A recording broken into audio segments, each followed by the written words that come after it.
Good morning student. Class 10th की 6th poem है बेटा, यह है तंदुरित मुस्कान, जिनके लेखक हैं नागार्जुन। आज हम इसकी व्याख्या करते हैं। फर्स्ट पैराग्राफ है हमारा, तुम्हारी यह तंदुरित मुस्कान मृतक में भी डाल देगी जान, धूली धूसर तुम्हारे ये गात। सबसे पहले हम इसका प्रसंग लिखते हैं। तो सबसे पहले हम संकेत लिखते हैं, जैसे दो शब्द पहले लिखे तुम्हारी है, इसके बाद में पहली बार, उसके बाद में हम प्रसंग लिखेंगे। प्रसंग में क्या लिखेंगे?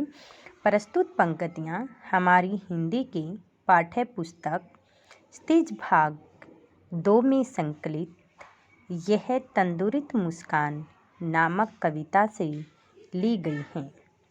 इनमें इनके लेखक नागार्जुन जी हैं। इन्होंने इन पंक्तियों में एक छोटे से बच्चे की दूधिया दांतों को देखकर जो खुशी हुई है उसको अनेक बिंबों के माध्यम से प्रकट किया है। ऐसे सबसे पहले हम इसका प्रसंग लिखना है, उसके बाद में हम इसकी व्याख्या लिखते हैं। व्याख्या कैसे करते हैं हम? तुम्हारी यह तंदुरित मुस्कान, इसमें इसके कवि नागार्जुन जी एक छोटे से बच्चे को संबोधित करते हुए कहते हैं कि तुम्हारी छोटे छोटे दूधिया दांतों की यह मुस्कान बड़ी ही छविमान लग रही है। क्या आगे फसलेंगे?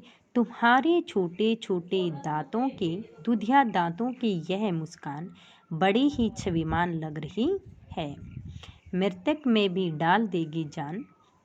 तुम्हारी ये हंसी एक मृत व्यक्ति में, मरे हुए व्यक्ति में भी जान डाल देने की क्षमता रखती है। कि तुम्हारी जो मुस्कान होती है वह आपकी हंसी को देखकर कोई बहुत ज़्यादा, जैसे कोई बीमार व्यक्ति होता है तो वो भी क्या होता है, बहुत ज़्यादा खुश होने लगता है। तो इसलिए कवि कहते हैं कि आपकी हंसी तो एक ऐसी हंसी है जिसे एक मरे हुए व्यक्ति में भी जान डाल देने की क्षमता रखती है। धूली धूसर तुम्हारे ये गात, तुम्हारा शरीर धूल मिट्टी से सना हुआ बहुत ही सुंदर लग रहा है।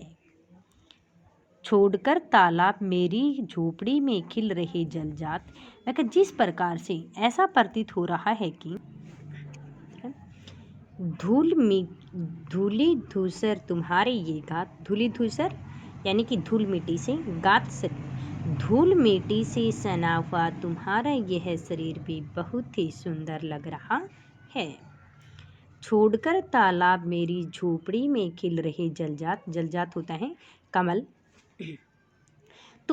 ऐसा प्रतीत हो रहा है कि तुम तालाब को छोड़ करके मेरे निर्धन की झोपड़ी में खिलने वाले कमल हो। तुम तालाब को छोड़ करके मेरी निर्धन व्यक्ति की झोपड़ी में खिलने वाले कमल हो। परस पाकर तुम्हारा ही प्राण, परस स्पर्श, तुम्हारा स्पर्श पाकर ही प्राण पिघल कर जल बन गया होगा कठिन पाषाण। वह कहते कि जिस प्रकार से तालाब पहले पत्थर होगा पर तुम्हारे प्राणों का, ठीक है, जो तालाब होता है वह पहले क्या है, पत्थर है, फिर उसके बाद में तुम्हारा स्पर्श पाकर भी, परस स्पर्श, तुम्हारा स्पर्श पाकर भी वह कठोर से कठोर हृदय वाला व्यक्ति भी पिघल जाता है। किसने कहा कि पिघल कर जल बन गया होगा कठिन, कठिन पाषाण, पाषाण होता है क्या, पत्थर, ठीक है, कि पत्थर के समान जो कठोर हृदय वाला एक व्यक्ति होता है, जब छोटे से बच्चे की, नन्हे बच्चे की मुस्कान को देखकर वह भी क्या हो जाता है, पिघल जाता है, मुस्कुराने लग जाता है। छू गया तुमसे ही झड़ने लगे शेफालिका के फूल, बांस था कि बबूल, वह कहता कि चाहे वह बांस हो या बबूल हो, पर तुम्हारा स्पर्श पा करके, तुम्हें छू करके शेफालिका के कोमल फूल भी झड़ने लग जाते हैं। कि छू गया तुमसे झड़ने लगे, क्या कहे, चाहे वह बांस हो या बबूल हो, तुमसे छू करके शेफालिका के कोमल फूल भी झड़ने लग जाते हैं।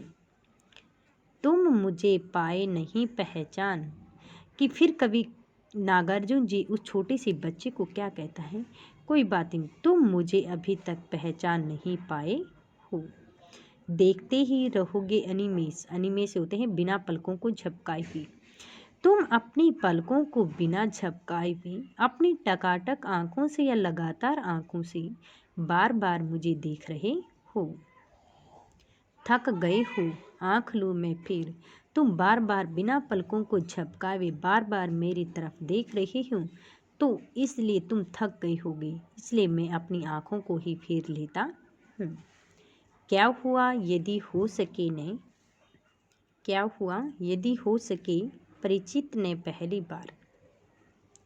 कोई बात नहीं, यदि पहली बार तुम्हारा मेरे से कोई परिचय नहीं हो सका तो। वह कहती है यदि पहली बार में यदि तुम मुझे नहीं पहचान पाए तो कोई बात नहीं है। ये इसकी व्याख्या है। इसके बाद में लिखना है आपने इसका विशेष। विशेष में क्या लिखोगे आप? विशेष होता है या जो हमारा काव्य सौंदर्य होता है वो क्या था, या तो आ सकता है जैसे छू गया, तुमसे झरने लगे, इन पंक्तियों का काव्य सौंदर्य स्पष्ट कीजिए, या इन पंक्तियों का भाव सौंदर्य स्पष्ट कीजिए, तो या फिर शिल्प सौंदर्य स्पष्ट कीजिए। ठीक है, ये तुम्हारा ये तंदुरुस्त मुस्कान यहाँ से लेकर के यहाँ तक बहुत बार हमारा आ गया है। शिल्प सौंदर्य स्पष्ट करना तो कैसे करते हैं, देखो शिल्प सौंदर्य लिखना है आपने। जैसे इसमें आ गया कि इन फर्स्ट है जो लाइन उसमें लिखना है कि इन पंक्तियों में कवि ने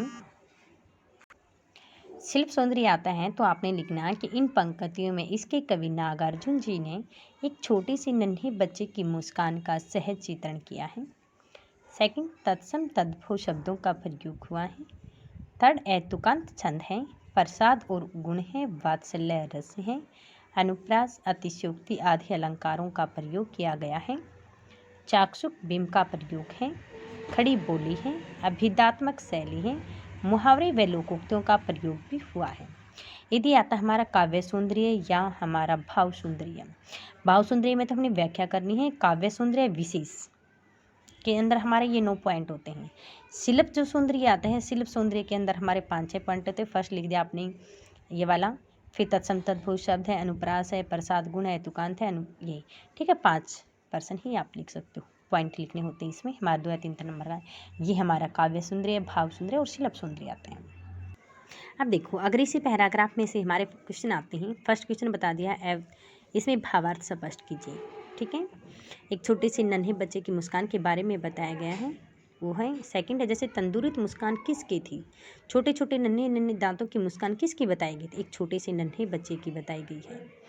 बच्चे का शरीर किससे भरा हुआ है, यानी कि बताया था धूल मिट्टी से सना हुआ तुम्हारा यह शरीर बहुत ही सुंदर लग रहा है।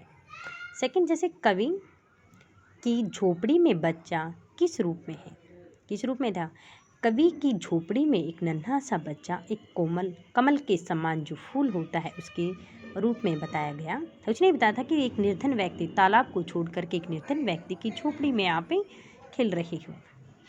कवि की दृष्टि में जीवन का संदेश क्या है, क्या था जीवन का संदेश, बच्चे का सौंदर्य बताया गया है। कवि की दृष्टि में क्या था, बच्चे का सुंदरता बताई गई। बच्चा कवि की ओर किस प्रकार देखता रहा था, कि बिना पलकों, ठीक है, किस था, बिना पलकों को झपकाए भी लगातार आंखों से देख रहा था। बांस था कि बबूल की प्रतीकात्मकता स्पष्ट कीजिए। उसने कहा कि बांस हो या बबूल हो उसके बारे में बताया था, उसकी कठोर और विपरीत जो स्थिति है उसके बारे में बताया गया था।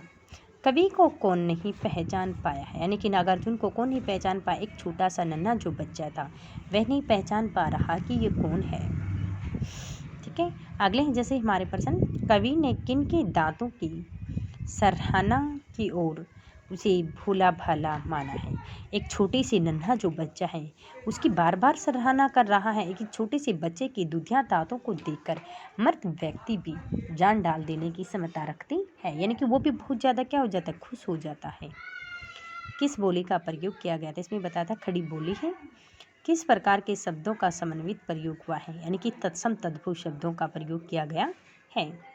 इसमें बताया था छंद कौन सा है, तुकांत छंद था।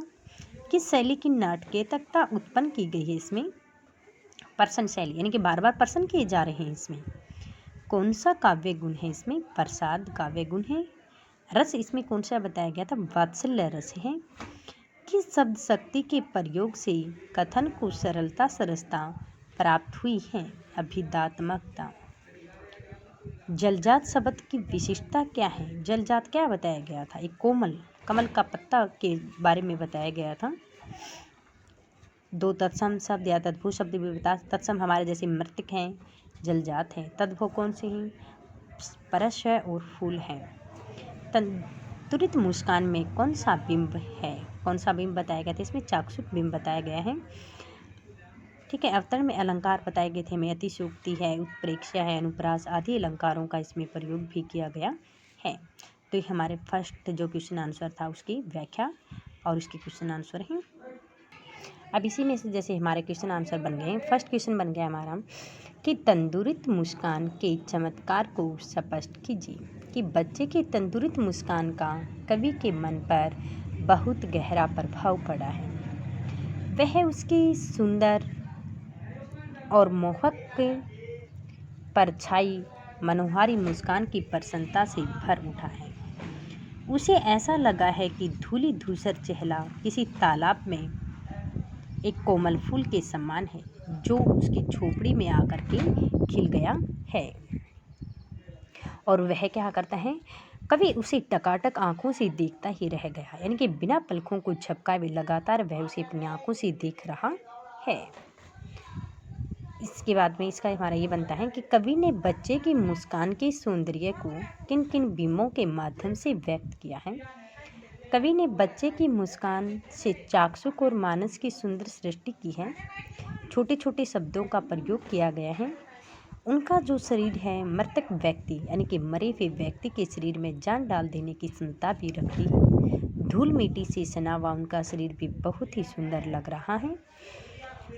वह कति पत्थर भी मानो ऐसा प्रतीत होता है भी पत्थर भी उसके स्पर्श को पा करके जल बन गया है, यानी कि कठोर से कठोर हृदय वाला जो व्यक्ति है वह भी उसके स्पर्श को पा करके पिघल जाता है।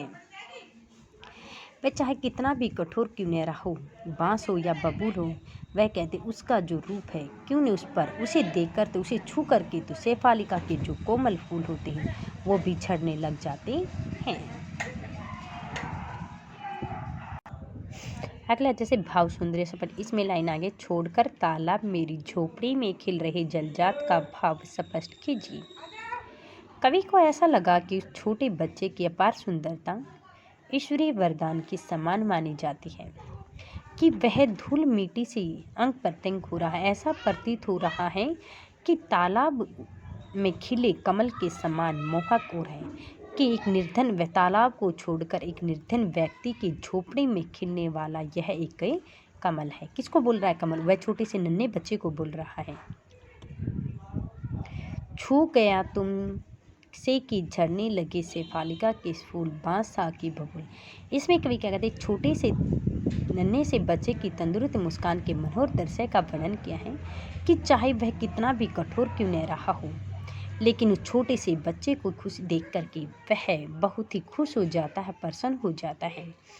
चाहे वह बांस के समान कांटों से भरे हुए या कीकर, बबूल होता है कीकर या कीकर के समान, बांस के समान कांटों से भरे हुए या कीकर के समान हो, पर उसके सुंदरता को देख करके प्रभावित हो करके शेफालिका के जो कोमल फूल होते हैं वो भी झड़ने लग जाते हैं। इसके में से हमारे क्वेश्चन आंसर आ गए हैं। अब ये भी हमारे दो क्वेश्चन आ गए कि कवि ने स्वयं को प्रवासी क्यों कहा है? कि नागार्जुन पराई घूमते रहते हैं, वे फक्कड़ हैं, घूमकर प्रवृत्ति के हैं। तंदुरित मुस्कान क्या क्या कर सकती है? कि तंदुरित मुस्कान किसी कठोर से कठोर व्यक्ति के हृदय की कोमलता भरी सकती है। एक हृदय की कठोरता को मिटाकर उस कोमल भाव भर सकती है और उसकी को प्रभावित होकर के कठोर से कठोर है कि, या फिर ये कर सकते हो अपने आप ही लिख सकते तंदुरुस्त मुस्कान क्या कर सकती है? तंदुरुस्त मुस्कान एक कठोर से कठोर हृदय वाला जो व्यक्ति होता है उसे अपने छोटे छोटे नन्हे दांतों की मुस्कान से हंसा करके उस कठोर हृदय वाले व्यक्ति के दिल को भी पिघला सकते हैं और उसकी सुंदरता को देख करके वह कठोर हृदय वाला क्रोधी व्यक्ति भी क्या होता है? पिघल जाता है। एक प्रश्न हमारा ये भी बनता है कि छोड़कर तालाब मेरी झोपड़ी में खिल रही जलजात का से स्पष्ट कीजिए। इसमें कवि नागार्जुन जी ने कहा कि धूल मिट्टी से सना हुआ वह छोटा सा नन्हा बच्चा जिसके शरीर को देखकर मुझे ऐसा प्रतीत हो रहा है कि मानो यह कमल सरोवर यानी कि यह तालाब को छोड़ करके एक निर्धन व्यक्ति की झोपड़ी में खिलने वाला कमल है। यानी उस नन्हे बच्चे की ओर देख करके वह बहुत ज़्यादा खुश हो जाता है, एक कमल के समान क्या हो जाता है, वो खिल जाता है। पाषाण का पिघलना और जल बनना से कवि का क्या आशय है? कि पत्थर या पाषाण का पिघलना कवि से आशय है कि ऐसा व्यक्ति अपनी कोमल भावनाओं से दूर होता है और उस छोटे से नन्हे बच्चे के स्पर्श को पा करके वह भी भावुक हो जाता है और उसका भी हृदय क्या होता है, पिघल जाता है। कवि ने मुस्कान के लिए तंदुरुस्त विशेषण का प्रयोग क्यों किया है? कि मुस्कान अपने आप में सभी को अपनी तरफ आकर्षित करती खींचती है और वह छोटा सा नन्हा बच्चा जब मुस्कुराता है तो वह अपनी मुस्कुराहट के कारण सभी को अपनी तरफ आकर्षित कर लेता है। कवि ने ऐसा क्यों कहा है कि तुम मुझे पाए नहीं पहचान? कि कवि ने जब वह छोटा सा नन्हा बच्चा निरंतर लगातार बार बार उस कवि नागार्जुन की तरफ अपनी बिना पलकों को झपकाए हुए लगातार देख रहा होता है तो उस समय वह कवि नागार्जुन जी समझ आते हैं कि मुझे ऐसा प्रतीत होता है कि यह छोटा सा नन्हा बच्चा मुझे अभी तक पहचान नहीं पाया है, कि मैं इसके लिए क्या हूँ, अजनबी है, क्योंकि काफ़ी सालों बाद जब यह मुझे देखता है इसलिए मैं इसके लिए अजनबी हूँ। अगला है, कवि अपनी आंखें शीशों की ओर से क्यों फेर लेना चाहता है? कि कवि नागार्जुन जी ने कहा था कि जब वो छोटे से नन्हे बच्चे के लिए मैं एक अनजान व्यक्ति हूँ और वह निरंतर लगातार मेरी तरफ देख रहा था, मुझे ऐसा लगने लगा कि यह छोटा बच्चा बार बार मेरी तरफ देख करके थक गया होगा, तो इसलिए मैंने उसे कहा कि मैं स्वयं ही उसे अपनी आँखों को फेर लेता हूँ ताकि यह बार बार मेरी तरफ न देखिए। इसलिए उसने कहा कि मैं अपनी आँखें ही आपसे दूर कर लेता हूँ क्योंकि बार बार आप मेरी तरफ देखते हुए थक गए होगे। ठीक है, ये हमारे इसके क्वेश्चन आंसर हैं।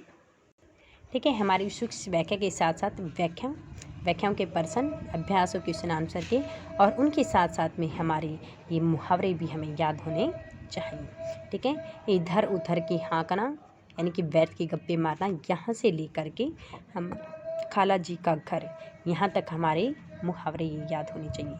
ठीक है, इनका अर्थ क्या होता है और इनका वाक्य में प्रयोग करता हुआ आना चाहिए। आज के लिए हमारा ये काम है राइट प्लस लर्न।